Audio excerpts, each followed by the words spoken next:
Here we are. We're back for another round of the rock show that is the Stalk Outdoors podcast. And well, I can definitely say this. It's not every day that you get to sit down with a legit psycho, but today we're in for a treat. We're lucky enough to be sitting down with the original Submerged Psycho himself, the man, the myth, the legend of Aussie spearfishing, Trevor Ketchion. Fucking stoked to have you on the podcast, mate. Thank you. It is a pleasure to be here. And anyone can become as psychotic as me with enough oxygen deprivation. It's really good for your health, I'm sure of it. Mate, it's good to have you on. We just had a bit of a laugh off air there. I did this intro about 2 seconds before and realised that I didn't press fucking record. So this is actually take number 2, and hopefully it works now. I will say so. I have this effect on technology and outboard motors where they'll just perpetually break, so it's fine. Oh, mate, talk about a rock show, all right? But yeah, a bit of a circus. But anyway, mate, it's great to have you here. Thanks for coming on, mate. You've been following on your socials. The reference to the Submerged Psycho is obviously your YouTube channel there, mate. For people that didn't understand that one. Occasionally, yes. If you ever are looking for someone in a gimp mask with a puppet and you're not on OnlyFans, it's probably the easiest place to find it. Oh, I love it. There's plenty of fish getting shot on there too, though, mate. So it's a good mix, I reckon. As often as I can, yeah. Don't know if I'd be as successful at just being a gimp with a puppet, but you don't know. It's the modern world. Or OnlyFans, just quietly. Oh, I don't know. I think $9.90 a month to look at a really ugly bloke with a puppet on hand probably isn't going to earn too much money, but I can try. You never know, mate. You never know. There's some sickos out there, brother. There truly is. Mate, as I said, it's great to have you on there, mate. I'm obviously living in Brisbane for a long time. I used to come into Adreno there, and you would help us out heaps with gear and little bits of advice, and yeah, try and pick your brain for 5 minutes at a time between different customers and probably annoy you. But mate, as I said, absolutely stoked to have you on. It'll be great to sit down one-on-one with you, spin a few yarns, and yeah, learn from someone with as much experience as you, mate. So yeah, I'm super stoked to get you on. I'm always happy to help, and I'm definitely still learning. So yeah, this kind of sharing of information is a great way for people to get better. 100%, mate. Recently, you just got back from Eden from a spearfishing comp down there. How talk us through that, mate? How was the experience? And I hope you had your 5 mil. Yeah, no, it was great. I've never done any, like, the furthest south I'd ever dove before this was probably Tweed. So it was really good to go down and have to learn a whole new hunting technique and different species and try and get the hang of identifying them correctly and working out the difference between crimson banded wrasse and king wrasse and constantly getting things confused. And no, it was really good fun. It's a very well organized and well run comp. Credit to, I think it's South Coast Barracudas. Credit to them for running it. They do a really good job. Yeah, right. Okay, mate. And so was there specific species that you had to target in that comp? Like, do they give you a certain type of species, or do you just try and spear the most variety that you can? So for different comps, you've got different species lists. So before the comp, they'll give you a list of fish you're allowed to shoot, and you want to try and get one of each species during the day. Some comps are more, you start at a point you have to swim the whole time, whereas this one was boat-based. So it was very high-paced and moving very large distances at high speed, having to get in, quickly get one or two species, get back in the boat, and then move at high speed into a different area to find all the ones on the list. So it comes down to a lot of practice and definitely knowing your species and how to hunt them and moving around a lot. So it's a very high, particularly Eden, I noticed, was very fast, high-paced comp. So it was good fun. But yeah, right. Yes. So, mate, I'm sure local area fam would help that. Like, you not being from there, did you have people that were from that area or who knew the ground? Like, I'm sure, did you spend some time scouting down there before you went, or how did that sort of play out? Oh yeah, we went down and I went down with Sam Morgan on his boat, and we spent Thursday and Friday before the comp scouting. The conditions weren't as nice on Thursday or Friday. It was a lot dirtier and a lot windier, but it was still good to get out, have a look, learn the species. And then on the Saturday, a local bloke came and drove the boat for us, Rod. He was a really nice guy, and yeah, so we just went out and did our best, and Sam actually managed to win it, and I think I came 40th. But no, it was good fun. I'm sure you put him onto a few, mate. No. Sam's actually diving really well at the moment. I think he's going to be a phenomenal spearfisher in the future. He's only 25 and he's already doing really well. Yeah, nice. Is he a local fellow down that way, is he? Or how did you meet him? He's from Newcastle, but yeah, just he's done a few comps down there and just diving particularly well at the moment. Yeah, nice. I think he won the Coffs Blue Water as well this year. So no, he's definitely going to be one to watch. Yeah, cool. And different water temps and stuff down there as well, mate. Like, do you know what the temperature in the water and that was? Is it getting chilly down there, or they still got some warmer currents coming through? They were saying it was warm. To me, it was cold, but they're like, "Oh no, it's 16 degrees. It's tropical right now." And I'm sitting there in a 5 mil with a vest underneath, going, "Yes, so tropical." Wow. But yeah, no, it was good fun. 16, yeah, that's pretty cold especially for up here. Like, I was saying to someone the other day, not too long ago, I think it was 28 degrees, and I had a local bloke. He was in a 3 mil wetsuit, and I'm like, man, you are fucking kidding yourself, brother. Yeah, but it's amazing how quickly you acclimatize, depending on where you are, to the temperature.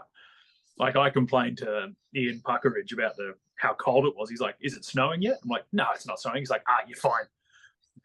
Yeah, you'll be fine, mate. Hard Yeah, enough. like, it's fine. It's not snowing. You're good. Good to go. Well, I think I saw you on the way out. You put some footage up there, and yeah, she looked like she was chopping up a bit. And I think you had the beanie on and the jacket and everything. Yeah, that was the Thursday. The Thursday wasn't great. Friday was a bit better. On the actual comp day, I'll have to go through the footage. It was perfectly flat. Most of the boats were traveling at between 40 and 50 knots. And there was one Cuda craft there that was sitting at like 60, 70 knots. It was crazy. All to get to the dive spots first. Yeah, right. Impressive little race at the beginning. How many people do you think went in it? There was 105 this year. So it was probably one of the biggest turnouts I've seen at a comp. It was really good. Yeah, right. And your mate took it out. He did. He managed to win it. I was very proud of him. So would that be because he got the most variety of species, yes, or biggest sort of? You kind of get, depending on the scoring system, all comps are different. But this one was you got 100 points per species that you got, and then a certain amount per kilogram. So it's better to try and get one of each of the possible species on the list. And the more you can get, the better off you'll kind of do. And some of them are quite tricky to find and get. So it certainly is. It's good. It causes everyone to have to hunt really well if you want to be in that upper echelon and kind of really know your fish species. Yeah, nice. Sounds like a bit of fun. I haven't really done many comps or anything, to be honest, there, but yeah, I mean, it's not for everyone, is it? No, some people enjoy it, and some people just like going out and looking for different fish. I kind of like to do a little bit of everything, so it's good fun. Yeah, but it's a great way to learn because you can sit there, particularly at the presentation dinners, and get people a little bit sourced and kind of learn all these different secret techniques they'd probably never share otherwise. And no, it's a great way to learn. It'd be good meeting, like I've found, even just chatting with people on the podcast, like-minded people, everyone who seems to be into this, spearing or bow hunting, and a lot of the fish show guys, they're all, pretty relaxed characters and just good people, yeah. Yeah, it's good to just be around a large group of like-minded people and get to talk and learn and share information and take the piss out of each other, the usual Australian things. Perfect, mate. Love it. Sounds like good fun, man. I was going to get you on today. Obviously, you've got a wealth of knowledge in the spearing world, but we're going to chat maybe a little bit about some jobfish, and then maybe, depending on how we're going for time, maybe talk a little bit about some jacks. Yeah,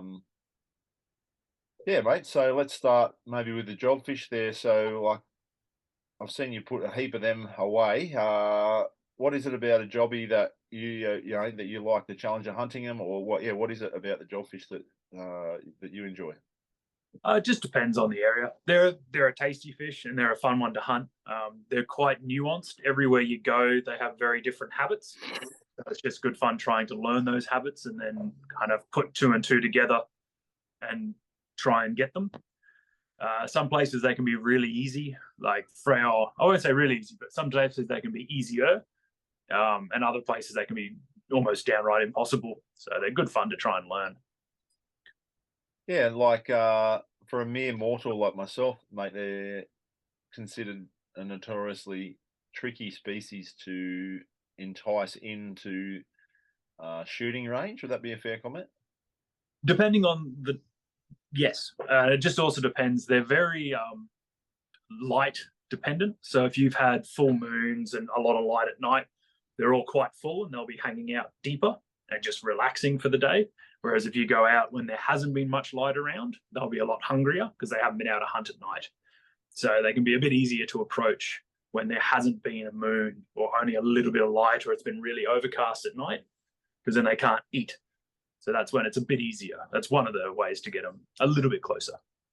Wow, that is a good tip right there. So let's talk about that for a sec. So they're one of the things I was going to ask you about is their feeding habits. So what type of things are they feeding on? And you're saying that in your experience, the absence of say a full moon, so on the lighter or lower end of the moon cycles, or those cloudy sort of evenings, makes it harder for them to hunt for their food. Yeah. They're a sight hunter and they'll tend to come up on the reef really late in the afternoon, evening, or even through the night when there's a full moon, and just try and obliterate whatever bait can't really see them coming. And through the day, they'll usually be hanging out off the edges of the reef on the sand, milling around, just waiting for that correct light.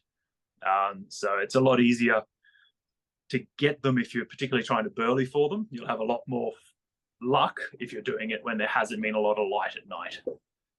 Yeah. Okay. Same hunting them through the daytime. When it's really overcast, they'll usually be a bit higher up in the water column. Makes them a little bit easier to approach. Okay. And what about times of day? So for someone, someone starting out, like what sort of conditions, if they're going to look to hunt a jobby, what sort of conditions would be somewhat favourable? Let's talk about the time of day. Yeah, currents. Do you find they're affected by, like, do they like that high flow sort of current area, which is kicking up all the bait and that, or yeah, what's your experience in relation to that? It's a little bit different. I can only speak for a certain chunk of the East Coast, and different areas are slightly different. I know down here, more off Brisbane, when there's more flow and heavier current, you'll find them pushing up on those pressure edges and hunting a bit more. Whereas up on the reef, it's more when there's not as much flow, you'll see them kind of mingling around and more out and about looking for things. So it's different depending on where you are, current wise. And also the direction of the current, depending on certain reefs, will be if the direction's running one way, they'll be hiding off the edges quite deep. If the direction's coming from a different direction, sometimes it'll bring them up on top. And it just takes a lot of trial and error and going to those reefs and getting in the water, and kind of a good way that I did before when I was younger is I had a book and I'd write everything down, and you could start assessing and working out the patterns. And yeah, every reef, unfortunately for jobfish, are different. I know places like Fraser Island, the more current there is, the more the jobbies will be kind of pushed away and off the reef. Whereas when there's light current, you see them more often and everywhere you go. But yeah, there's just so many variables. But it is good fun learning the different variables for each individual reef, what the jobbies like. Yeah, right. Okay. But I've heard you should be on the bottom when targeting. Like, it helps if you're literally, like, very hard to shoot them unless you're on the bottom when you're targeting jobbies. Have you found that in your experience, or not so much? Again, it depends. On reefs where they see a lot of people, you need to get below the jobbies and on the bottom and shooting upwards towards them, particularly ones closer to Brisbane and closer to the Tweed. You've got to get down below them. If you're up in the water column or hovering at all, they just won't come in. They'll get in, kind of look at you, turn, and then swim off. Up on the reef, if you can get to like some of the outer reefs where they don't see as many people, you can kind of come down like above them and take your shot. They'll even roll to look at you. So I've noticed that one's more dependent on how much they've actually seen people and divers. If you can get to a few more out of the way spots, you can actually dive bomb them a little bit better. But it takes a lot of traveling to get there, which is the downside. Yeah. Okay. And will they generally live on a sort of reef system, or like they're not a pelagic fish, are they? No, they're definitely demersal. They will it depends on how far apart the reefs are, but they certainly have a set range. And you'll see the same schools on the same areas kind of thing. But just sometimes they'll be off on the sand or further away, and they move around on that reef area depending on what the conditions are doing. Yeah, okay. And everywhere's different, unfortunately. But if you watch them and see, like if you ever go out to a reef, you get in the water and they're up on top of the reef, write down everything, what the moon was doing, what the tide was doing, which way the current was, what the wind, like we have a couple of reefs down here where they're really good on a northerly, which is frustrating because it's filthy when it's a northerly, but on the northerly, they'll actually come up a lot shallower. And other reefs where if it's a northerly, you can't find them for the life of you. So it's good to note everything.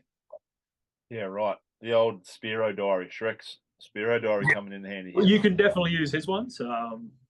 It's a good system, but yeah, mine was essentially just pages which would say Jobfish, Jack, and then you'd have a page for each reef and you'd write down as much as you could when you saw them in a specific part of that reef. And over time, you do start to see patterns forming. Some people like Tim just have immaculate memories and just remember everything in their head, which I'm jealous of. It would be great to be like Tim. Other divers like Ian Puckeridge, same thing. He can have dove a reef 20 years ago and you'll talk to him. He's like, oh yeah, no, you go here on this tide with this wind and they'll be right there. I wish I had that kind of memory. Yeah, wow, that's incredible amount of experience as well. But like you said, that photographic memory just to, but for people like myself or, pardon me, who don't have that, writing that down is a key factor, isn't it? Like replicating, you know, yeah. Yeah, to be able to sit there and see those patterns, it will help exponentially in your spearfishing career, for lack of a better word. So moon phases, tides, wind direction, even swell to a certain degree. Like certain fish will want to hide in big swells and you can go find them in the caves, like your jacks and stuff. When you got big storms building and big swells, they'll be a lot more condensed to the caves and the ledges and the cracks, whereas it's calmer, they'll be more likely to be kind of spread out and off those edges. So everything can contribute to hunting. Yeah, okay. Not something that you pick up overnight, but you takes keep a few going on those years. areas. Yeah, taking the years, and which is a good thing too. I think you know, putting the time in, and I think that is something that, well, definitely I underestimate the patterns that are linked to all those things that you're mentioning there.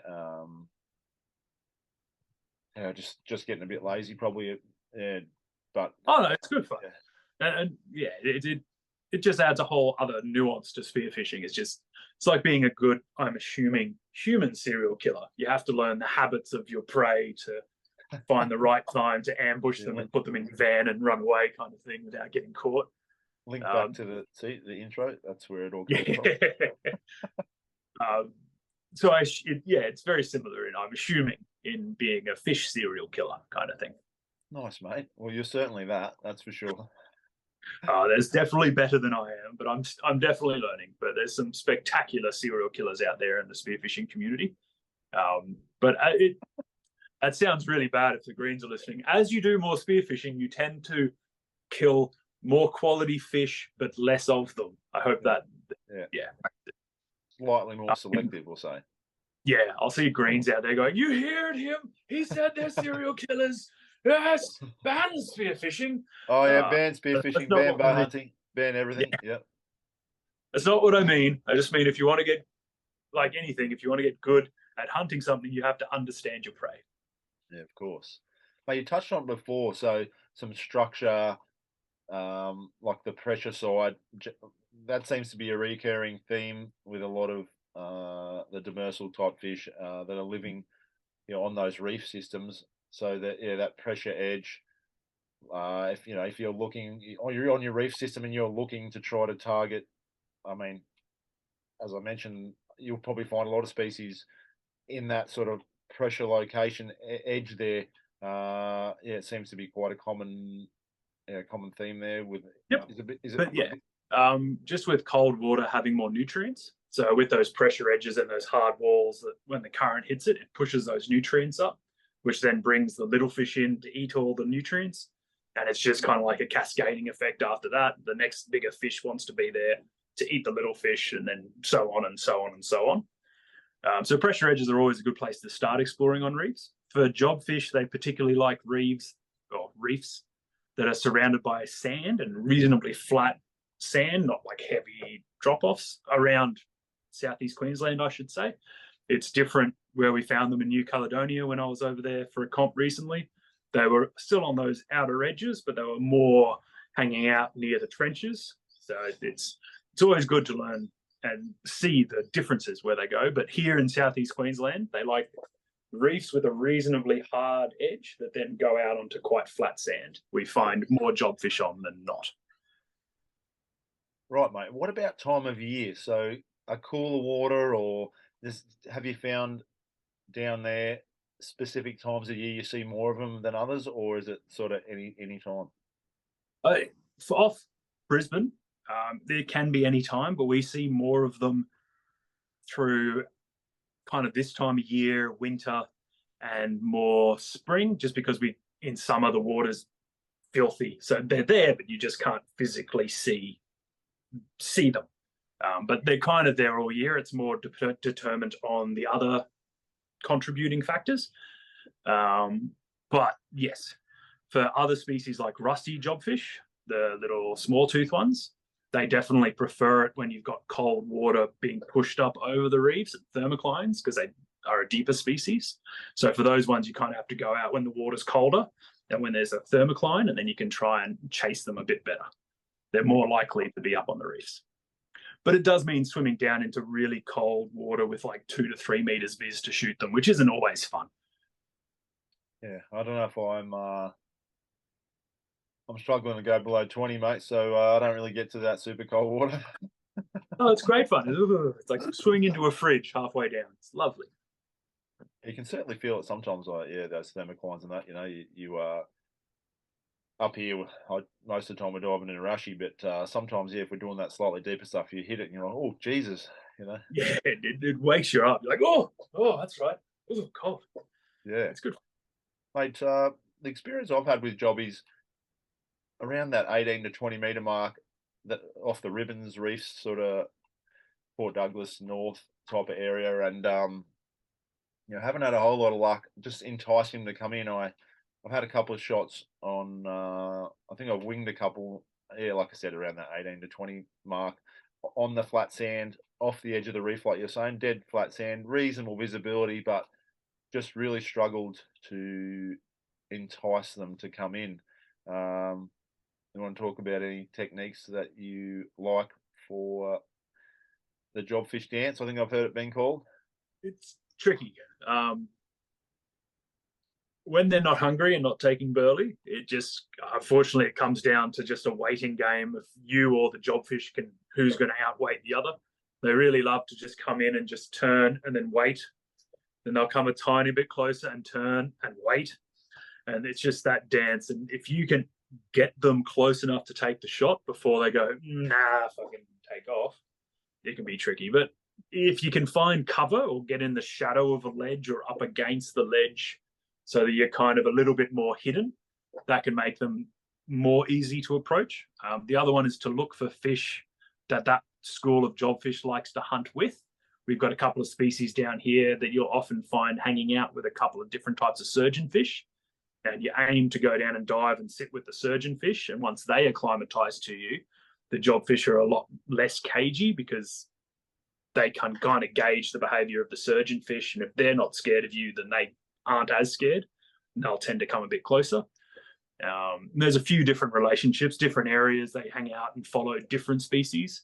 There's a couple of reefs up north where they follow the bull sharks, and that one's less fun. You got to kind of sit there with a big group of bull sharks milling around, and then the jobfish will come closer, and you kind of race the sharks to shoot the fish and get it to the top before they turn around and eat their mate.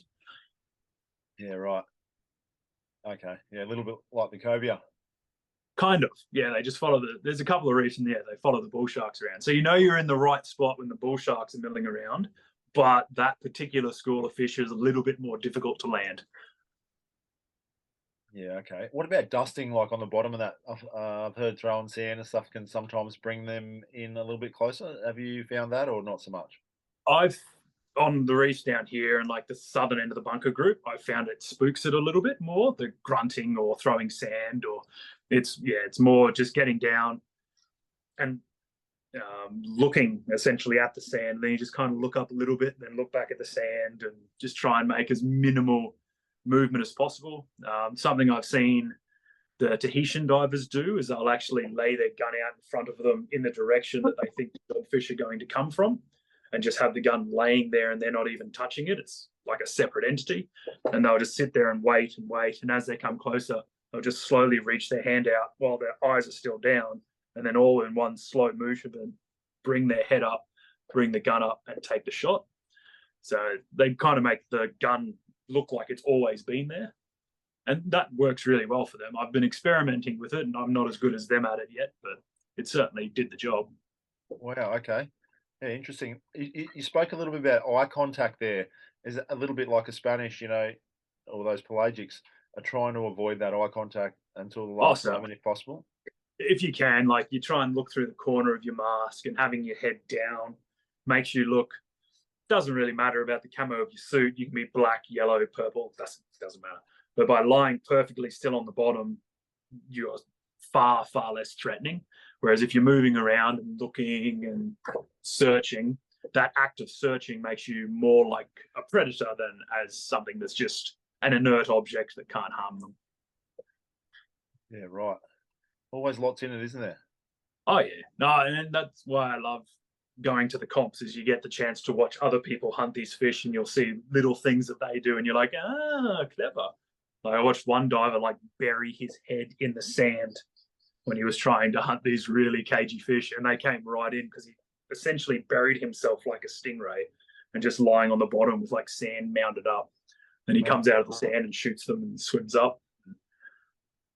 Yeah, it's impressive. Decent breath hold for that one. Oh yeah, no, his breath hold's much better than mine. Very impressive diver.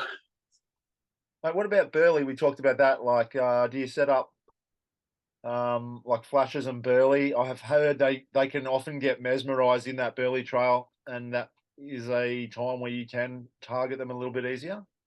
Yeah, what we found when they're hungry, like particularly after the time when there's been no like bright lights at night, you just send down a little bit of burley at a time and fairly well spaced out, but big enough chunks that the tiny fish aren't going to take it and swim off.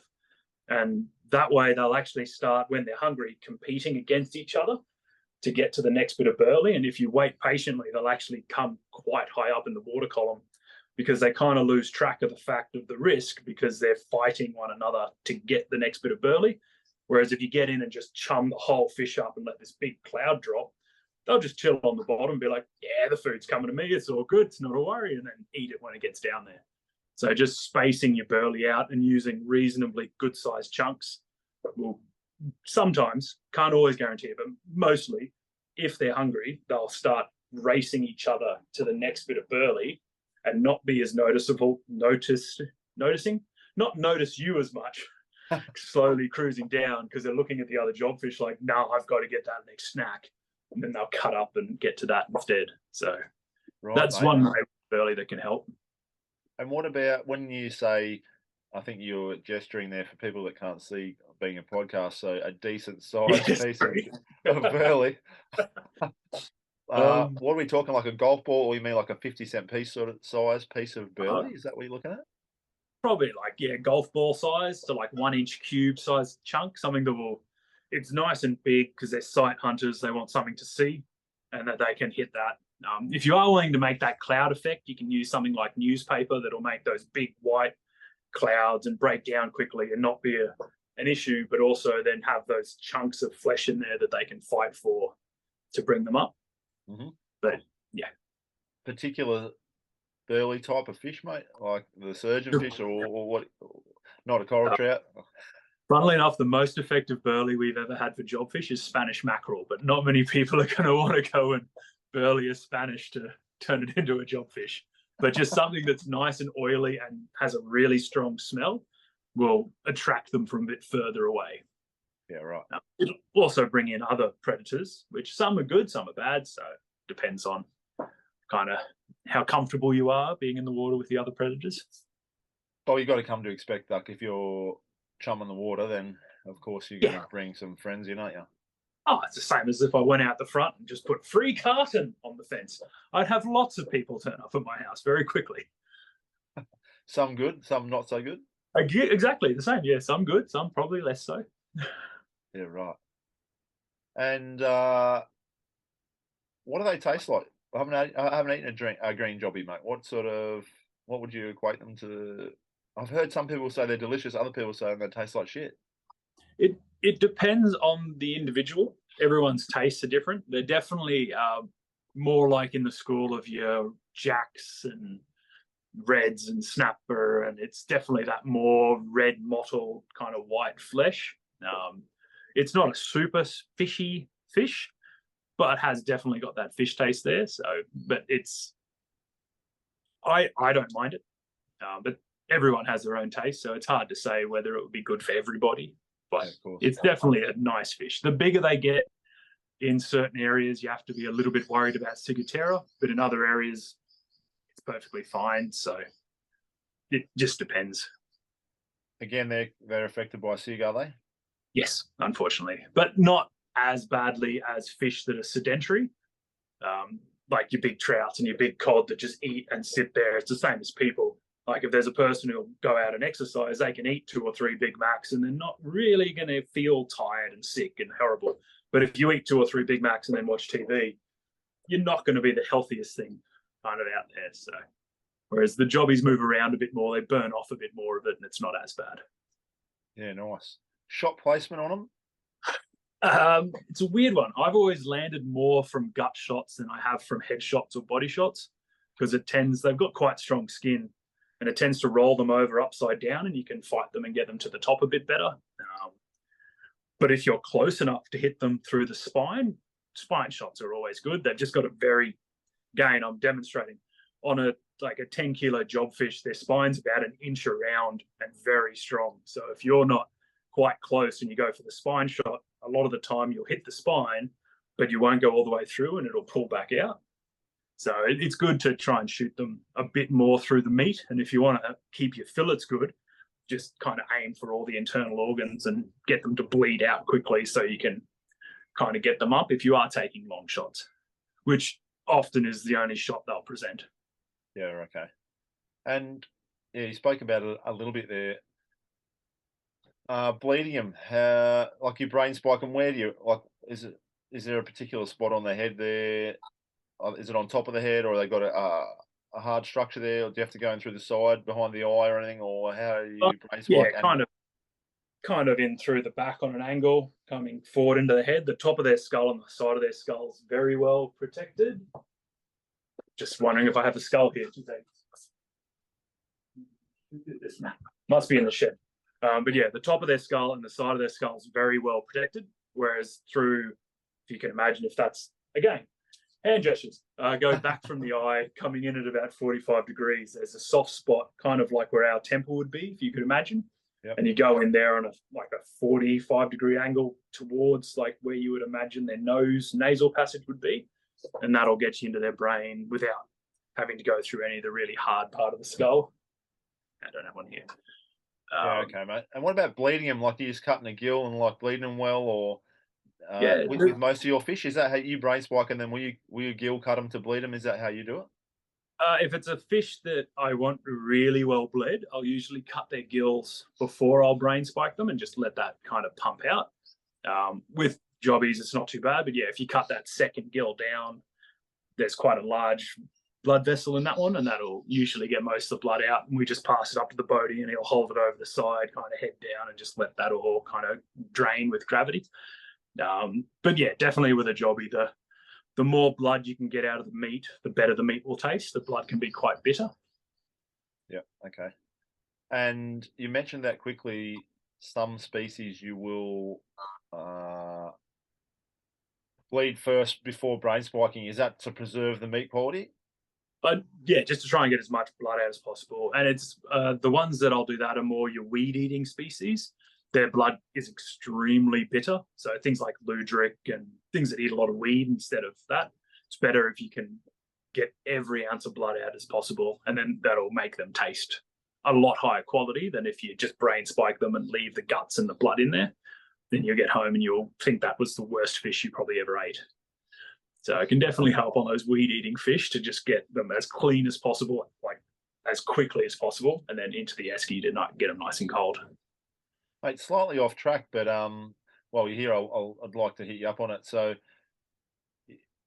you know, it's a trout, it's a jack, whatever. You've shot it, you bring it up, you brain spike it, you bleed it. Are you a person that likes to gut your fish straight away, or do you leave? Like, is that the information I have received is that by gutting a fish and like leaving it in the ice, you can introduce bacteria into it, things like that. Can you talk a little bit about the difference between gutting it and putting it in the slurry straight away, or leaving it for a day? Other people, I like to leave it in there for like 12 hours, or whatever, to let everything set. The guts seem to shrink right up, and it seems to be nice and easy to fill it. What's your go-to there, mate?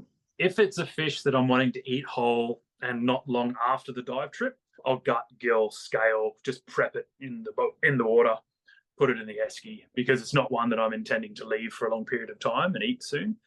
The other ones that I'll gut really quickly are things that have very high amounts of acid in their bile. So things like the weed-eating fish, like the ludrix and that, because when it sits, the acid will actually come out from the stomach and start to contaminate the meat, and it can make things a little bit not great. Other ones that I'll gut right away are things like tomato cods or coral cods, or a lot of those ones that have a lot of parasites in their stomach, because once the fish is sitting in the esky, the parasites will then try and escape, and they'll go from the stomach cavity and through the meat to get out, and you end up with more parasites in the flesh. But for something that is a trout, that you don't have to really worry about parasites as much and things like that, by keeping it whole, it does minimize the things that can get in and kind of get through those areas. If you gut it and are careful not to puncture any of the internal lining, it'll still be like, it won't introduce too much bacteria and things into there, but it all depends on how cold you keep them and that kind of thing. But yeah, the ones that I'll always do are ones that I know are prone for gut parasites, weed-eating fish, and ones that I want to eat whole kind of soon after the trip, just so I don't have to do it at home because I'm lazy. Mate, talk a little bit about when you're going diving, what's your esky look like? Like, how many bags of ice will you throw in? Your decent, like, do you do a saltwater slurry? How much water do you throw in? Like, do you like a wet sort of a slurry, or you more put them on the like dry sort of ice? Yeah, love to hear how you choose to set that up. When I had a large enough boat that I could do that, yeah, we'd always have a saltwater slurry and about 4 bags of ice in the 120 to 300 litre esky kind of thing, just to get things as cold and keep them cold as much as possible. Downside is it tends to warm up pretty quickly if you're putting a lot of fish through it. So it can be sometimes require more or less ice. And because of all that extra weight from the water, if your boat isn't big enough to support it, it can really start to cause performance issues, and that weight moving around can kind of shift your boat a bit. But yeah, when I had a bigger boat, I'd do that. Nowadays, because I've just got the little boat, it's going into one of those fish bags. And it's just, yeah, as each fish goes in, we kind of get a layer of fish, and then you'll open one of the bags, put a layer of ice, and you just kind of stack them more cold packed on the dry ice. Well, not dry ice, but ice without extra water, I should say. Yeah. Just to, yeah, save the weight in the boat kind of thing. Yeah, cool. I think when we're diving, I can't remember what my esky is, 100 litre or whatever. We might throw 5 or 6 bags with a bit of salt water in it, and we have big days. Sometimes we're traveling 80 k's to get in and out, so we might just leave them in. Like, we might grab a couple of extra bags of ice at the end of the day and just leave them to the next day. And I don't know, they seem to set quite nicely, and they seem to be quite easily to fill it. And I don't know if it's a rigor mortis thing that's sort of all loosened up, or happened and then loosened, or 100%. The colder your fish are, not frozen, but the colder they are before you go to fillet them, the easier they are to fillet every time. Yeah, cool. Yeah, it's interesting just to get an insight. Everyone does things slightly different. I know, the colder you can get them and the quicker you can get them cold, the better the quality of the flesh will be. And that little saltwater slurry with rather than fresh water is probably a A good little additive. Yes. If you want your fish to be heavier, you put them in fresh water because the osmosis will cause them to absorb the fresh water and it makes them actually a little bit heavier for their size. However, that's more in competitive spearfishing around the world where they have little fish and they need them to be like 1 or 2 grams heavier, so they'll like have them sitting in fresh. But for eating quality, salt water is always much better than fresh water. Yeah, nice, mate. That's a good little insight there. Thanks, bro. Mate, righto. Well, what about moving on to a couple of little techniques and that with the jacks? So, me personally, I don't know. I just haven't seen. We'll talk about reef jacks. I live, like I said, up near Port Douglas sort of way, and the jacks that I've seen are super flighty. I've been deep in caves. We do a lot of cray diving and stuff. Just haven't had a whole lot of luck. The jacks I've found seem to just, as soon as you're anywhere near the bommy that they're on, just gone. Yeah, I don't know. Maybe I'm looking in the wrong spots, or just the groundwater is. Yeah. Jacks are tricky. They definitely like during the day, particularly when there's lots of current, they'll be holed up in the different caves. So for hunting them on the bunker group, we've always gone and kind of, you'll spend a lot of time mapping out all the different caves, and then you keep track of which way that cave faces. So if you get to the reef and that cave is facing away from the current, we'll go and hit that cave and dive it by coming down and dropping on top of the high part of the ledge that has the cave in it, and you roll over that edge and take your shot before they really have a chance to see you coming, and they're all in hiding from the current. So that's kind of a way that we approach them up there. Down more off Brisbane, it's just learning the similar things, which areas they're going to be hunting on or which areas they're hiding from. And like the jobfish, they're hungrier when they haven't been able to hunt the night before because there hasn't been enough light. Right. So would that make them be out of their cave a bit more? Yes. Yeah, you sort of talked about it before there, mate. So high flow current, they'll be sitting inside their little eddy inside their cave. But yeah, so when you've had a lot of light, sorry, this is just what I found. Everywhere could be different, but when you've had a lot of light the night before and they're all big and full and fat, they'll be hiding in their caves, just relaxing, recuperating after a big night on the town per se. And then other ones where there's lower current and there hasn't been as much light, you'll usually find them more up on those pressure edges, hanging in under the schools of bait and surgeon and all that stacked up fish, sitting there just on the off chance that something is a bit slow or falls away from a group, that they can quickly have something to eat because they're hungry and they're out looking more. Yeah, right. Okay, so someone is looking to target a jack. It's you're almost between tides,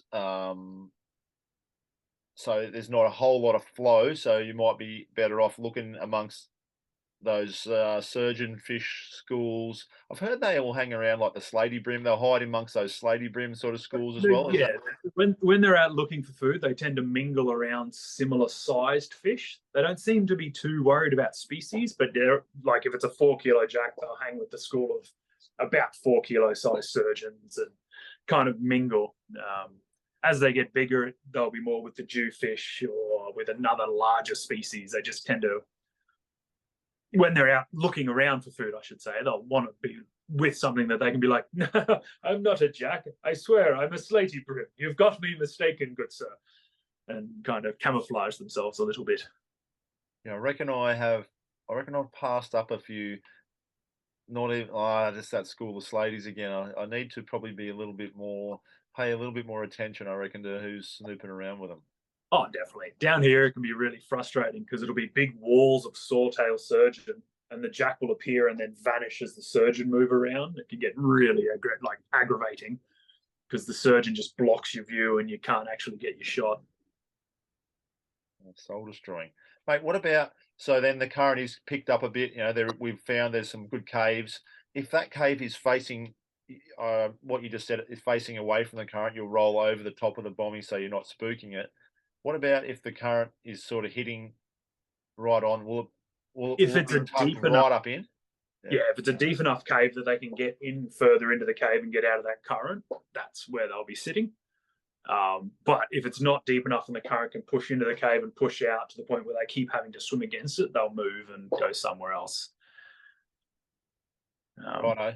Mate, I remember, I think it might have been one of your Adreno videos, like maybe a how-to on Jackson. I saw the footage and there was a little bait congregating right in the center of the entrance to the cave, and I think you went down and smoked a nice big jack, as you do. And not too long ago, I was sitting on a reef system and I was like, man, these are amazing caves, bait everywhere. Man, I had my head deep in all these caves and just, yeah, I was like, man, this was perfect. What I thought was perfect jack territory, but I mean, who knows?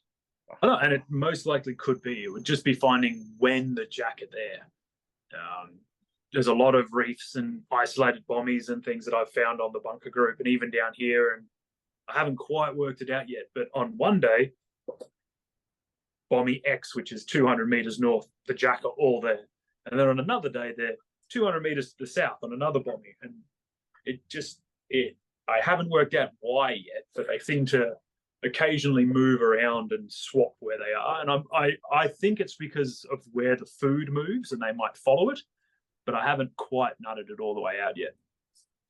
But it's always a good sign when you find a real hollow bommy or rock that has that white little tiny bait just shimmering on it. When the bait's nice and tight to the rock, it usually means there's predators around and they're trying to hide. And things like trout, maricod, jacks, reds will then just sit in them and be like, yes, I'm not threatening at all. Nope, not threatening. Yeah, right. Just have a snack while they're sitting there. Yeah, because as I said a few times, I'm like, mate, this is a perfect jack. You know, that like you said, that little white bait is everywhere, right, sitting right in the opening to these big caves. I'm like, there's got to be jacks in here, but I find it hard to, you get inside, like we do a lot of cray diving, as I said, but you get right up inside it and it takes bloody 20 seconds for your eyes to adjust. Then all you can see is shimmer. They can be Yeah. really hard to hunt, and you're kind of using your gun to shoo things out of the way. But yeah, it's good fun. Well, that was the thing. I was like, I was trying not to disturb the bait too much, but then I was like, well, I've got to get in there, like it's. I was like, I don't know, it's tricky. We have a few reefs that are like that, and you'll be looking for the Maori cod, and you're like shooing the bait and moving it, and then you just see the flash of the fish going and running off. You're like, try again, looking in a different corner. Or hear that bust of their tail. Yeah, you see that crack. And then you're like, there was a fish. Oh. Now I can't see shit. Yeah, everything's stirred up. But it's part of the fun of spearfishing. If everything always went to plan, it wouldn't be fun. Of course, mate. So, day or night, like late afternoons, early mornings, any difference like that for jacks, or is it purely you think like the moon phase has a fair bit to do with this, by the sounds of it? Just light. Through the very middle of the day, all fish go quiet. I've noticed you kind of get that 2 hour period over lunchtime when the sun's at its highest. Most fish are harder to find. But yeah, earlier in the morning, later in the afternoon's always good, but that is when sharks are also most prevalent, so it can be a little bit harder to land them. But yeah, the jacks prefer to be a nocturnal hunter. I know for line fishing, it's stormy, overcast days and nighttime, and that if you're wanting to actually hook reasonably big jacks, that's when they're most hungry. Through the day, they're usually a little bit more reserved and just sitting out of the way. Yeah, nice. But like everything, that's not 100% guarantee. It's learning the nuances in the area that you're diving as well. Yeah, okay, mate. And with the jacks, for eating, have they got a bit of a bloodline through them?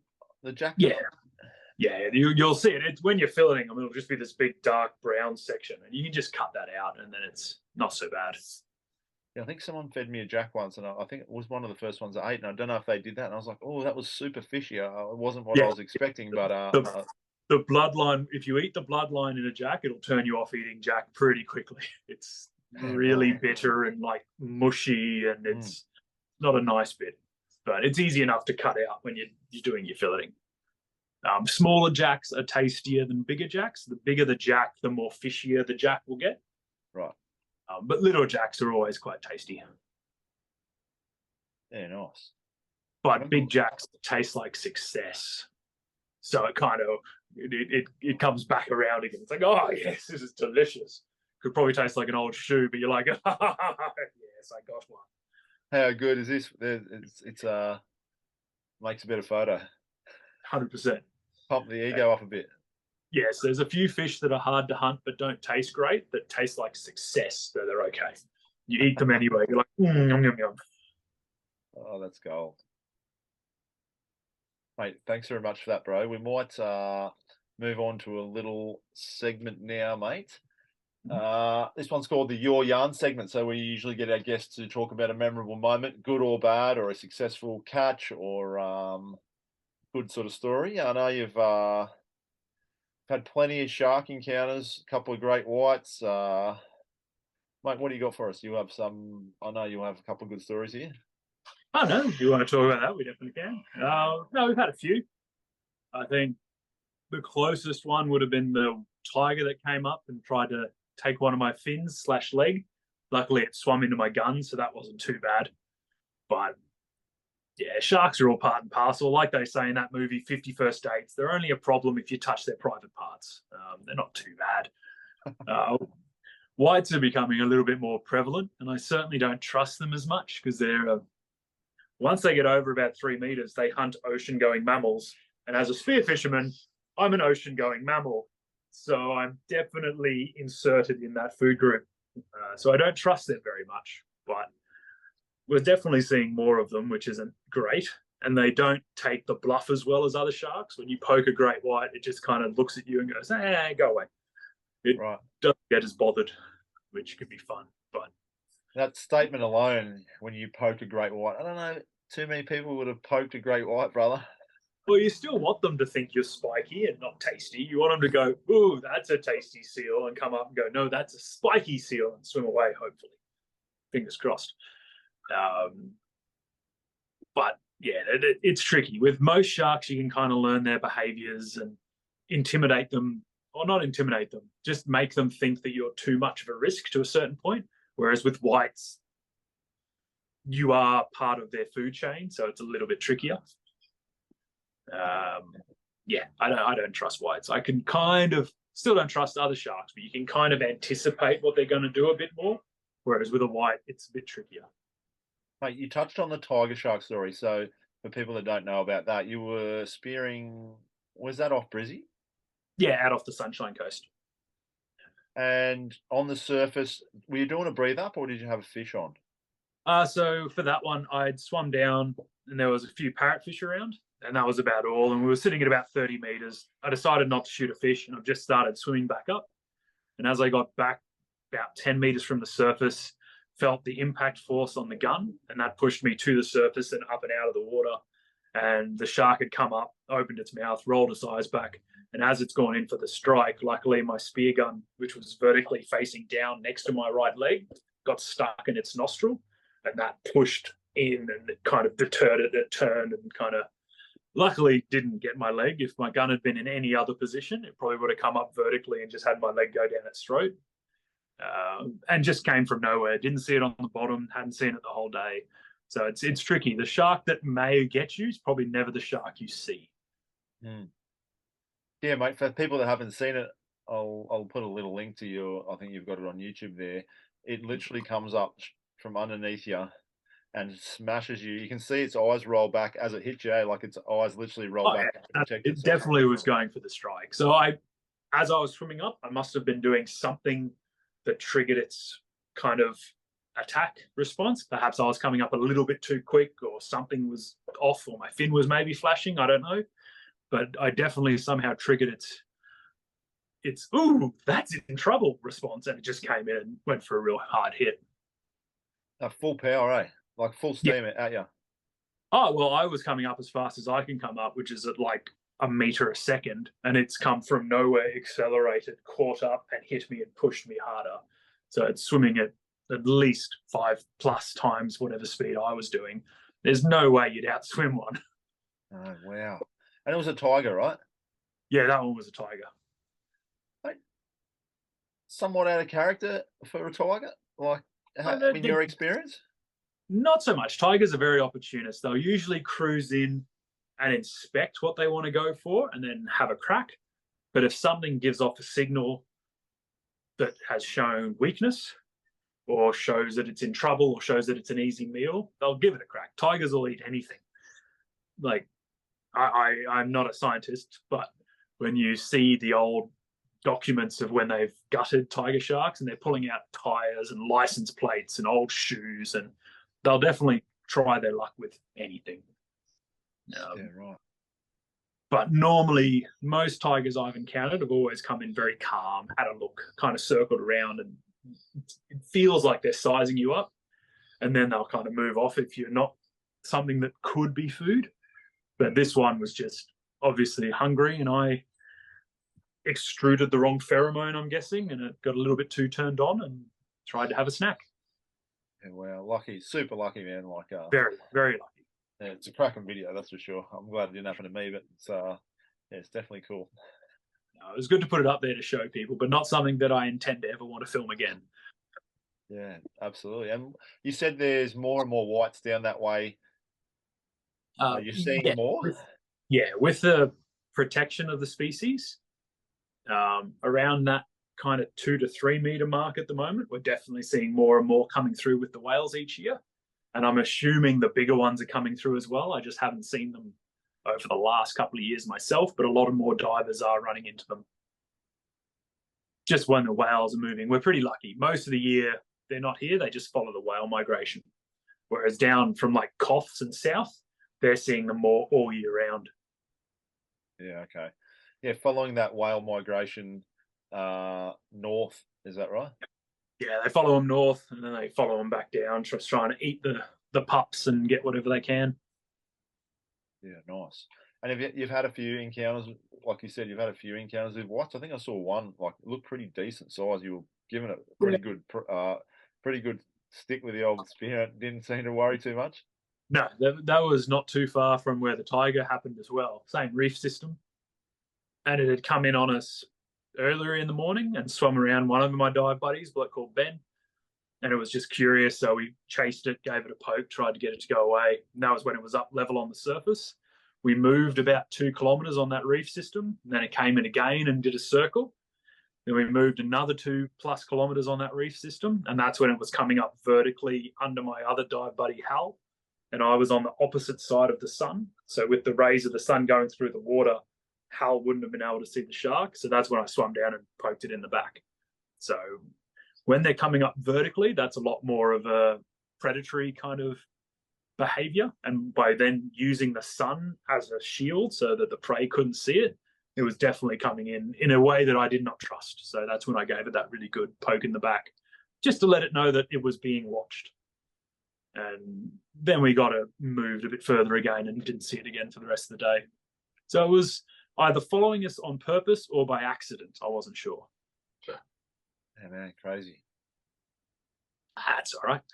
Unfortunately, being a little bit chubbier and in a black wetsuit, I look like a delicious seal with really gangly legs that doesn't swim very well. So if I was the white shark, I would see me as a delicious, tasty treat as well. So I can't really blame the shark. It's like, look at that birth defect seal over there. It'll be really easy to catch.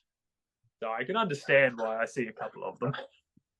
Yeah, nice. And what about Moreton sort of area there, mate? Like Moreton Bay, is that quite? Do you see a few kicking around that area? Like, are you guys diving out in Moreton much these days? Yeah, I haven't seen any inside the bay. I've seen them on the outside, places like Shallow Tempest and at Hutchies and at Brennan's. But haven't seen them inside the bay, but that doesn't mean they couldn't go in there. It's just the viz isn't as great. It's like having faith in a religion. You just have to have faith that the sharks are there, even though you can't see them, and act appropriately kind of thing when you're inside the bay. But yeah, definitely. Like, we were diving Shallow Tempest with a mate called Dondra a few years ago, and I've never seen anyone do as long of a breath hold in my life. He was sitting at about 30, and it just kept coming in above him on the bottom, and he just hugged a rock for about 3 minutes until it finally moved so he could get to the top. And then he's come up shooting past it, and I've gone down and just kind of watched it, and luckily it's just swum off. But yeah, it held him to the bottom for a long time. Wow, yeah, I reckon that'd be your record breath hold if that was that. Oh yeah, it was like 3 times his normal breath hold. But yeah, he's just literally holding this rock on the bottom, just like, I'm not fucking moving. you want to eat me, you're gonna eat this rock, and you fucking just sit there. Wow. Oh man, super interesting creature. You know, amazing. I imagine to be in the water with him, but I'd love to have an encounter one day, as long as I could guarantee he didn't eat me. Yeah, oh, that's like an Eden. I was diving one spot, getting we were trying to get magpie perch, and afterwards he's like, "Oh yeah, this is where we see the most white sharks." I'm like, "Oh, thanks for letting me know." Thanks so much. Yeah. I Like, did some diving down in South Australia years ago, like a commercial course for like 9 weeks, and oh man, everywhere we were diving, they you know, super prevalent down there. I didn't actually see one, but they reckon they're super hard to see anyway. You know, but yeah. yeah, I was paranoid. Fuck me. Oh no, it'll be interesting. I think nationals in 2 years is going to be at Kangaroo Island in South Australia, so that'll be a fun one. I think we'll see a lot of white sharks in that comp. Hopefully, we'll have tasers or something. I don't know. We'll just Well, I try and reckon shoot. once the seals get out of the water, it's when they all start flying up onto the rocks, that's you should join them. That's I think I'll give that a crack. Porpoise up onto next to yeah, them and just do these ones and hope they think I'm one of them. yeah, Don't hurt me. 100%. Yeah, wow. Some cool encounters there, that's for sure, mate. What Oh, about no, what about a memorable fish for you, mate? So, is there something that stands out? You've shot a shitload, but is there a particular hunt or a particular fish that sort of stands out that you had to work for, or I'd say probably still when I got around the 50-kilo sailfish. I'd only been diving for about 4 or 5 years, and we jumped in the water because we just saw a few wahoo, and I was swimming down aiming at maybe a 6-kilo wahoo, very small. And I've got a little 110 Omer with a 30-meter kind of baby reel on it. I'm aiming at this the wahoo, and then the wahoo just spooks and takes off at 100 miles an hour. I'm like, that's weird. I looked to my left, and I could have put out my left arm and touched this sailfish. So I just slowly drew the gun across, and plugged it behind the head, and then it was just on for young and old. It took off, came back, tried to hit me with its rostrum, took off again, came back, tried to hit me, towing me through the water on this tiny little reel gun. Managed to land it. Took quite a while, but yeah, it was a very good fight, very interesting, and yeah, very, very lucky and good fun. I'll probably remember that one for a while. It's not often that your prey then turns around and goes, "Ha ha, I'm going to hit you," and tries to whack you with its nose. So it was good fun. wow, amazing, mate. What what sort of a fish like what sort of weight does a fish like that weigh? You know? Uh, about a 50, it was about 50 kilos. So sailfish quite light. So that was for lengthways with me holding in its gills with its head at my head. It was as tall as me standing on top of a 300-liter esky and still had about a meter of tail on the floor. Wow. So they're very long for their weight when they're sailfish. Unbelievable. Whereabouts was that? Was that in Australia? Yeah, just off the Sunshine Coast, just out on a reef, probably about 50k offshore. Yeah, amazing. We were out there looking for wahoo, and just one came through. It was a very good day. And eating quality of a fish like that? Cooked normally wasn't great. We smoked quite a bit of it, and smoked it was really good. But just pan fried, it was no different to like having brim. It was a very fishy, basic fish. But when you smoked it in big chunks and then cut it nice and thin after smoking it, it was really good. So we ended up smoking most of it. Wow.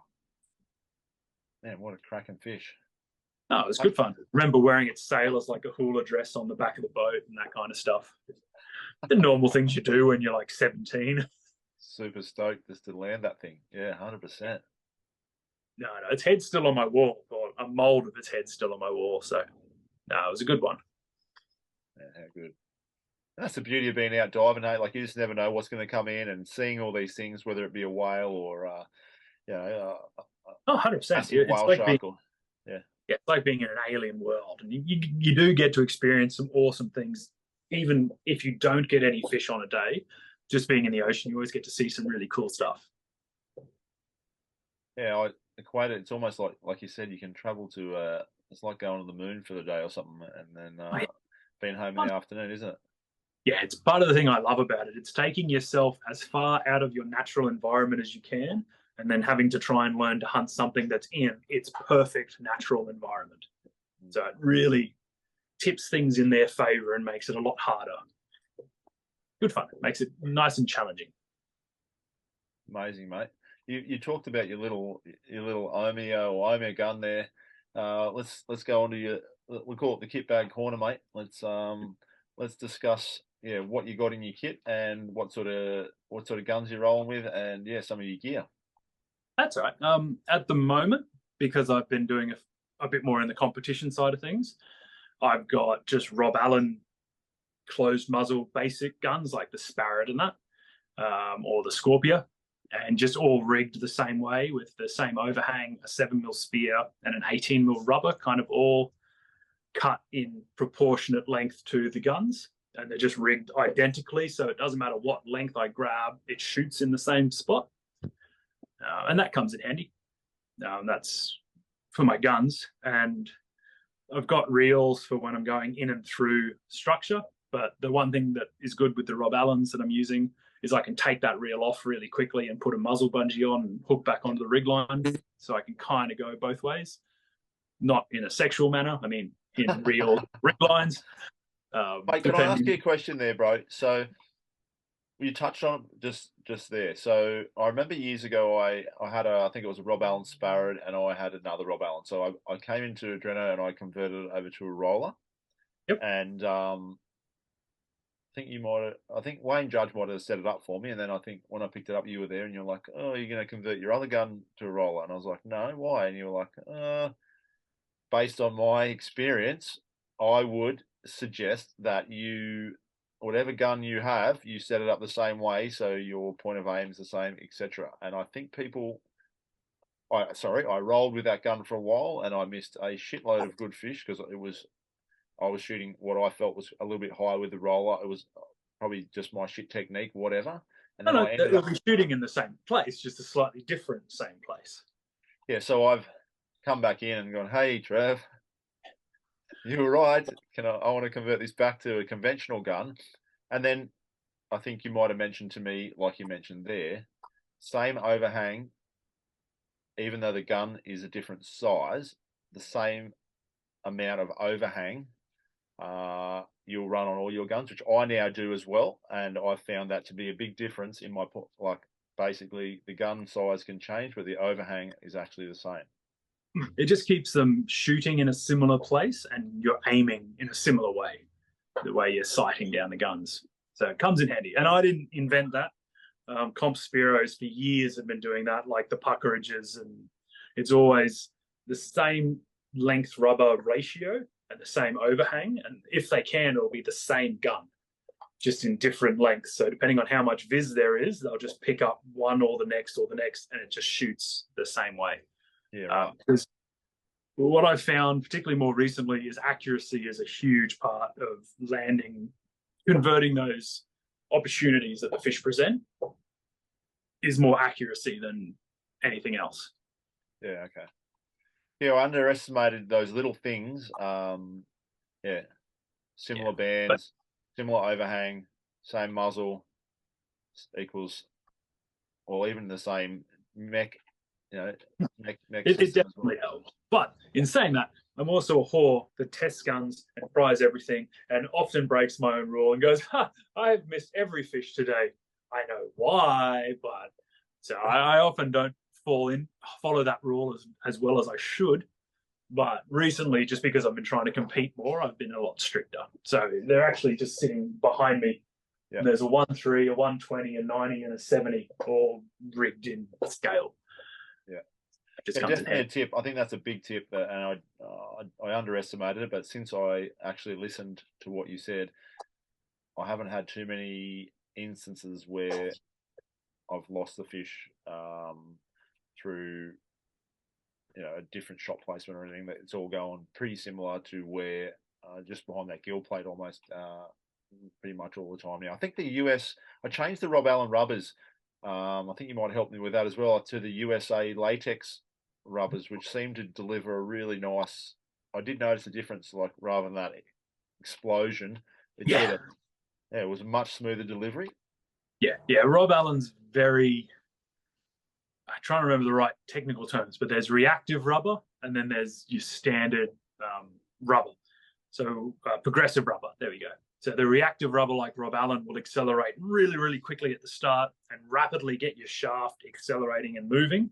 But then at a certain point of the gun, your shaft's faster than the rubber is. And it's just that initial acceleration, and then your shaft kind of gets out ahead of it. Your progressive rubbers will propel your shaft at a more even, smoother propulsion, like your USA latex or your prime line or things like that, which pushes it and accelerates it slightly slower, but still gets it to the same velocity. And it can be more accurate with thinner, lighter shafts when it's leaving the end of your gun. Kind of like when you see a drag car take off and it pulls the front of the car up off the ground, and in comparison to one that gets up to that same speed, but does it more of a continuous pace kind of thing. So yeah, that's your two main kinds of rubber currently on the market. Yeah, definitely found it felt a lot smoother. It felt like there was less recoil and a little bit more accurate, maybe just because my technique probably wasn't perfect, but it definitely helped out. It was a good little tip, that one. Oh, it can. And then, it all comes down to the beautiful joys of power and weight and getting those balance. And so because I'm using a single 18 mil rubber, I'm using a very reactive rubber on a light shaft, but I got to be really careful, because if I go too quick of that acceleration, the shaft starts to twist and warp and flicks out of the gun and goes a bit funny. Whereas when I use two rubbers, I use more of the progressive one and make them slightly longer. And that way it's a nice, smooth, accurate shot kind of thing. But and just using a single, mate, just for your comps, is that why? Quicker to load? Yeah, just so you can get in the water, quickly reload, or if you miss a fish, or if a fish tears off, or if something goes wrong and you've still got a bit of breath hold left with the closed muzzle, you can just ram the shaft in and load it, even if the mono is kind of hanging off, floating next to you, take another shot and come back up. So it's just that speed of reusing the guns, because in some competitions, you have to shoot a lot of fish, not a lot of fish, but you have to shoot your fish pretty rapidly, one after the other. So any time lost in reloading is time that you could have been diving. So it's just to simplify everything as much as physically possible, just to minimize what can break and what can go wrong, and make it quicker to go from one dive to the next dive. Cool. You touched on it there, like your shooting lines. I think on that roll that you advised me against, I had Dyneema as my shooting line. I think it was a double wrap Dyneema, and I ended up going back to a single wrap mono. What's your thoughts on that, mate? I found the Dyneema would get tangled, and the double wrap was just like spinning it. Took me 20 minutes to reload it. Yeah, I'm always on the side of simplicity. I've never been a big fan of double wraps. It's just too much out and in the water, and I used to tend to lose more shafts with double wraps, because you shoot, it's much further away from you. It has more time to drop and snag on the bottom and things like that. For some guns, like if you've got big tuna guns with 4 rubbers or a massive inverted roller, you have to have the double wrap, or it'll just break the shooting line, because it gets to the end and there's too much propulsion still. Yeah.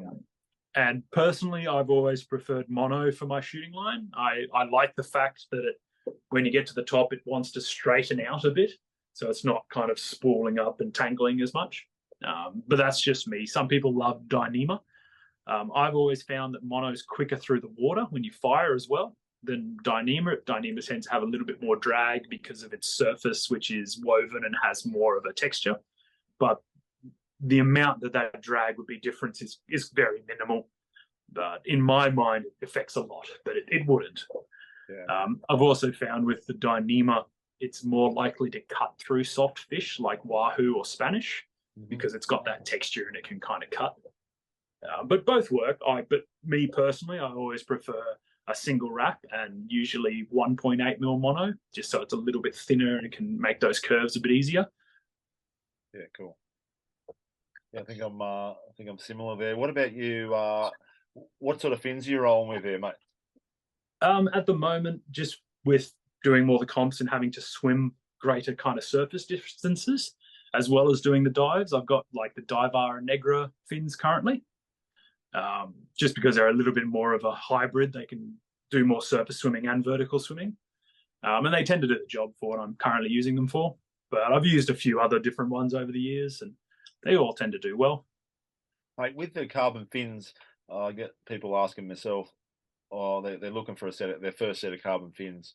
and they're like, should I go soft? Should I go medium? And I think I was chatting with you one day, the choices as to why you would go soft with the perfect fitting technique versus maybe a medium for someone who maybe won't have quite as good a technique, maybe more appropriate. Yes, it's a lot easier with a medium fin, as you can do slightly bigger, harder kicks. And medium fins are also better if you're wanting to swim against current and across and up to another rock, and if you're wanting to move ground or pull harder on things.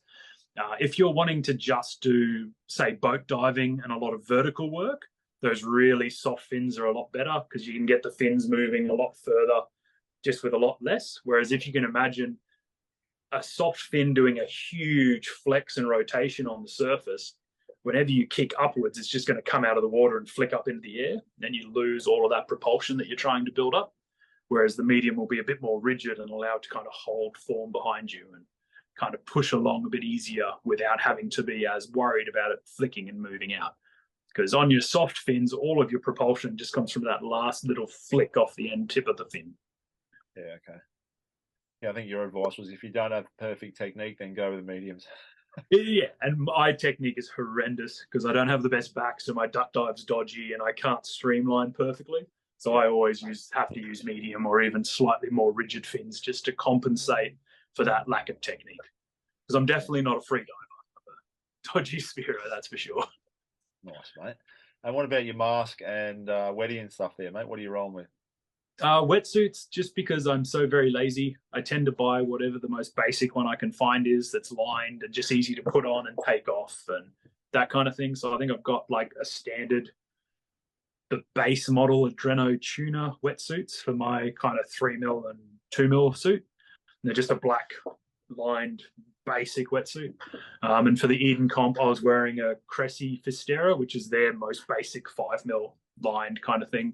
So I don't use anything special suit-wise, just the most basic one I can get because I treat my gear terribly and I destroy good suits, unfortunately.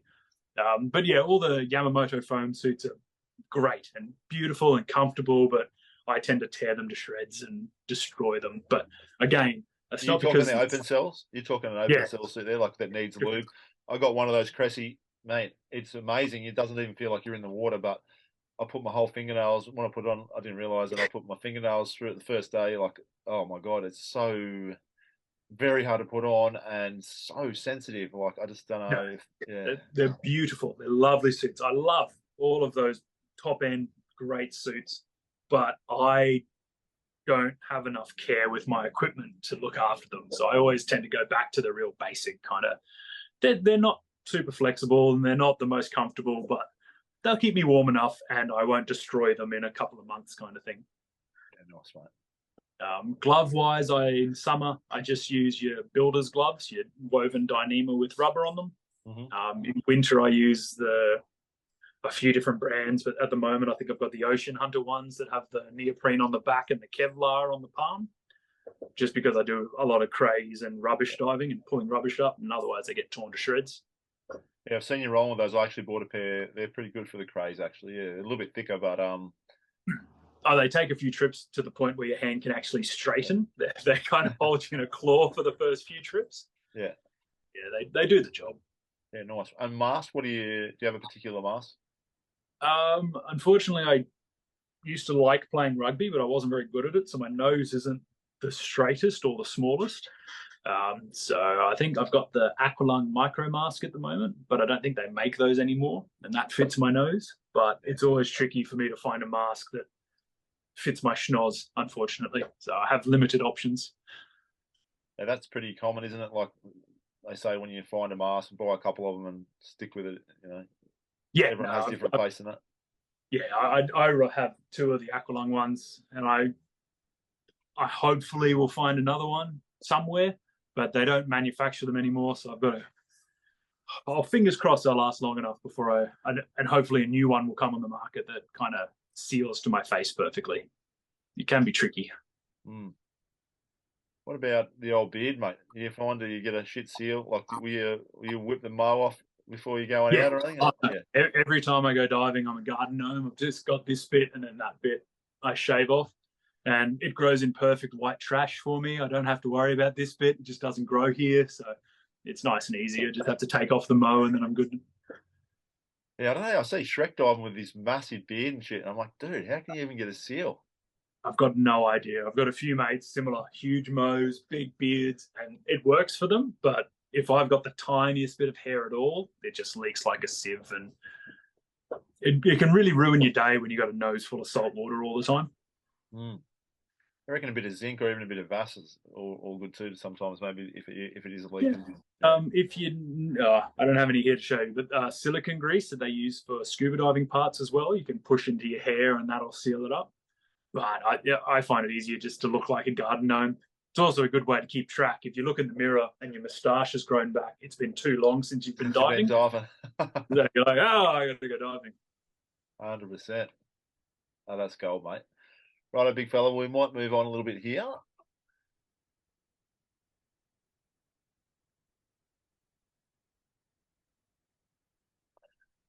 Right, come on, mate. This is the most important part of the show. My favourite. You're funny as fuck up there. You got to have a few yarns for us about some of the shit you would have fucked up out there.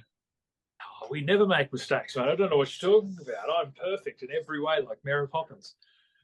No, there's always mistakes and fuck ups. I think one of the most memorable ones, probably slightly different, and it wasn't my fuck up. I just got to witness it, and it was fantastic. Of recent months, is I went over to an Interpax in New Caledonia, and one of the boys had blocked sinuses, so they bought this local remedy from a pharmacy, which kind of looks like a bag of rocks and some bottle of solvent, and they mix them together and put it in a nasal injector, and you snort it. I've never seen 4 grown men brought to their knees faster in my life. It was just snot coming out of their noses. They were choking. They couldn't breathe. It's just, it was amazing. I feel so sorry for them. It was the most pain I've seen people in so long, and it didn't even work. Yeah. So I was just sitting there as a good supportive friend, filming them in their pain, and it was lovely. Yeah, wow. So it worked to get the sign. Did it clear like that? Like I said, it cleared them for about half an hour, and then their bodies reacted and just filled their sinuses up, trying to get rid of the pain.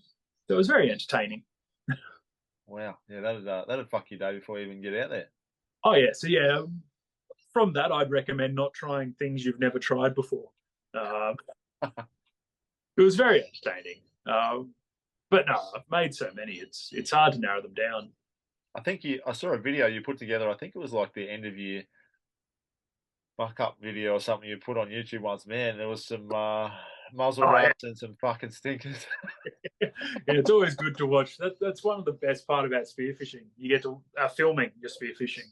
You get to go back through your footage and be like, I know what I did wrong there. That's exactly what I did wrong. I can see it, and it's good. You learn from it. It keeps you nice and humble. It stops you getting too far up. Drinking your own Kool-Aid, where you're like, yeah, I'm the best. You're like, well, I just completely fucked that up. But no, it's good. I remember not too long ago missing a big black cod in Queensland and just shooting above the top of the fish just because I got too overexcited. Tried tracking ahead of it. I'm like, I'm so fancy, I'll hit this thing perfectly.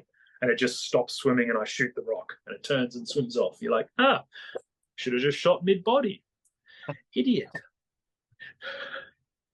Well, it's good to see that people of your skill level still, like, it is good to see those because, you know, as I said before, us mere mortals, mate, I don't miss as many as I used to because I probably try and be a little bit more relaxed. But, you know, on the way back up, the fish of a lifetime comes past and, you have that pot shot at it and just wing it. It's pretty soul-destroying. It's always a fantastic feeling when you get to the top and you can kind of pick it. I know, like when I'm watching my dive buddies and with me, you get to the top, you put your head down, you just don't say a word and you just go back to reloading your gun really slowly. Everyone's like, what happened? Like, shut up. Nothing, it's fine. What'd you miss? She didn't miss anything. It misfired. Yeah, no, it's fine. It's fine. So, no, it can be hard, and it doesn't matter how long. And that's the best part about spearfishing or any hunting, really. It doesn't matter how long you do it for. It seems to be the more you learn about it, the more you realize you still have to learn about it. It's just that constant chase of more knowledge and more ability, I guess. Yeah, nice. Really good fun. Yeah, even the safety struggle I mean, I try not to roll with the safety on, but if I lend my gun to someone and then I'm lining up a nice 6 kilo red or something, and then fuck, who put the Yeah, safety on? I think I was in Heaver Hoa doing a spearfishing competition, and my gear didn't turn up, so I was using the same gun as my dive buddy, Jared McKenzie, and I think he was about to kill me by the end of the comp because I kept accidentally turning his safety on, and then I'd hand the gun back to him, and he'd do a dive, go to take a shot, and the safety was on. I reckon he was about to kill me, and I couldn't blame him for that. I would be pissed because he was real careful. He'd always turn it off, and I'd accidentally turn it on or do something. And he kept coming up, going, "I just missed a fish, brother. You friggin'." I'm like, "Yeah, sorry." Probably a good tip for blokes on the boat if you're borrowing a gun off someone and you want to fuck them over. Yeah, just chuck that safety on. I'm sure it'll get Oh them. yeah, you just flick it on. Here you go. Yeah, go Yeah, take mate. your second shot on your fish of a lifetime. Yeah, no, it'll work real well. Oh, you want me to shoot it for you? Yeah, some guns are okay, and you can take that shot, turn the safety off, and go again. But if it's anything like a rife, once you've taken the shot with the safety on, it'll actually jam the mech, and you've got to unload the rubber, push the spear back in, turn the safety on, off, reload the gun, and then go for another shot. So it can really ruin your day. On Wow. all my Okay. guns, they're glued in the off position. But I'm just always really careful never to have my finger anywhere near the trigger and try not to point it at anything that I don't want dead. Yeah. The old laser rule, mate. Off target, off trigger. 100%. It's like even my daughter, when she's playing with a toy that is the shape of a gun, she's taught you've got to walk with it at like 30 degrees, facing the ground, moving around. It's just all that safety you kind of got to drill into yourself from when you're guns of any kind, be it a spear gun, a crossbow, an actual rifle, you've got to be real careful with. It's really easy to have issues or accidents. So it's just drilling that safety. And it's amazing. We dive in a pretty similar crew all the time. The guys are really good. They have some firearm experience and that. But it's amazing. Sometimes you get people handing you a gun, spear end first, or you're swimming along and it's. I can remember we got a tow line on the back of my boat and we were up at the ribbons. I think, and my brother come diving with us and he's not super experienced in the water, and we're all on the tow line, and I think I was behind him, and I was like, "Keep your gun out to the side, because that's on that line. If we've got 4 or 5 blokes, you've got to be super muzzle aware." And I just felt this thing like literally sticking into my thigh because there was a heap of wash coming off the prop, and I couldn't really see that much, and I felt this sort of sharp thing just digging in, and then I look, he's got his spear gun loaded and just like literally pressing into my femoral artery. Obviously, 50, 80 k's off. You must have treated him very poorly as a child. His subconscious has remembered this. He's like, I'm like, fucking drop him off. I'm like, fucking drop him off over there. He can fuck off. It's easy to do, and it's tricky because I know instinctively as people, you tend to want to face yourself towards who you're talking to. And for new divers who aren't thinking, they'll face the gun towards who they're talking to, just instinctively as like body language, which isn't the safest option, unfortunately. So it's just teaching them to kind of have it down or always facing away. Or if I'm on your right and you're on my left, we both have our guns kind of pointed away from each other. And just, it takes a bit of practice to subconsciously do it, but over time you can get there. It's not the best way to get invited back on a boat either, is it? If you're no, shooting someone or laser really someone. Yeah. It can very quickly get you forbidden.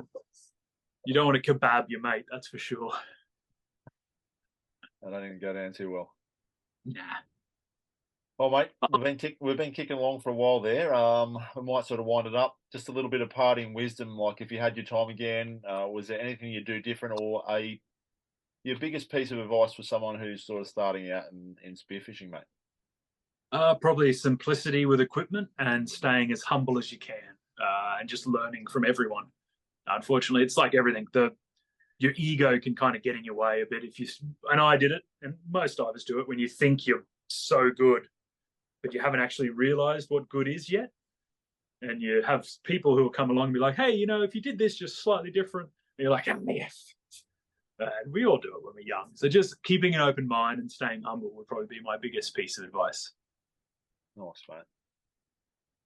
Yeah, you got plenty of knowledge there, and lots to share. That's for sure. So yeah, I imagine little tip for young players too, if they could surround themselves somehow with someone who is fairly experienced, and like you said, just listen to what they say, because they've probably fucked up all the things that they're watching you do, and trying to save you from doing it. Oh no, every time I give someone advice, it's because I've made that mistake every single time. It's like, hey, by the way, if you go down and do that, it won't work. They're like, it's fine. It's like, oh yeah, they go down, it doesn't work. Sometimes it does work, and you sit there and you're like, you lucky bastard. So it can go both ways. Pure arse though, that one, if that happened. Some people have a lot more luck than I do, and I'm jealous of those people.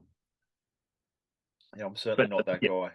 I just The find best way to anything that goes wrong, anything that can go wrong will go wrong, I reckon. And yeah, I get to the point where I'm so paranoid about that. I don't count my chickens until my chickens have had chickens, and then I'll count the chickens, kind of thing. Yeah, just preparing for something not to go kind of to plan. I like it, mate. Just onto your socials there, mate, wrapping it up. We talked about your Submerged Psychos on YouTube there. Where can people reach out to you if they want to have a look at what you're doing? Oh, that's all right. I'm terribly unorganized, and they all have slightly different names, but you can look up either Trevor Ketchion or Submerged Psychos, and that'll usually get you pretty close. Otherwise, yeah, just send me a message and I can kind of find you and hopefully direct you. But yeah, one day I'll get organized, but I'm terrible at the computer and the internet. That's cool. We got an Instagram page as well. I think you chuck a little bit on there, here and there. Yeah, I think it's like Submerged Psychos videos by Trevor Ketchion or some weird name, so it'll hopefully work. Nice, I pretty much do everything the opposite of what the algorithms want you to do to become successful, so it's fine. It's not about that, is it? That's the thing. It's about the fun, the love of the sport. Well, mate, as I said, we've been kicking over for nearly an hour and a half there, so yeah, we'll wrap it up there. But yeah, I just wanted to say massive thanks. You've helped me heaps through Adreno over the years. Obviously, a good platform for people getting into the sport, and yeah, that probably can't be underestimated. That was the thing I was going to actually chat with you about quickly. Yeah, the importance of Adreno's had on Australian spearfishing. Some would say it's a really good thing. Some would say it's absolutely horrible. It all depends on your perspective of whether it's good to have more people in the sport, or back when there was like 20 divers and that was it.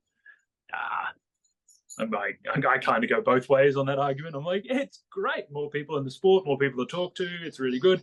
And then on the other hand, you get to a spot and there's 10 dive boats on it. You're like, it was better in the 90s, but yeah, this is still fun. So it definitely, it has had an effect. Some people would say it's positive, some wouldn't. I think it's positive, but yeah, some people are probably on the other side of that fence as well.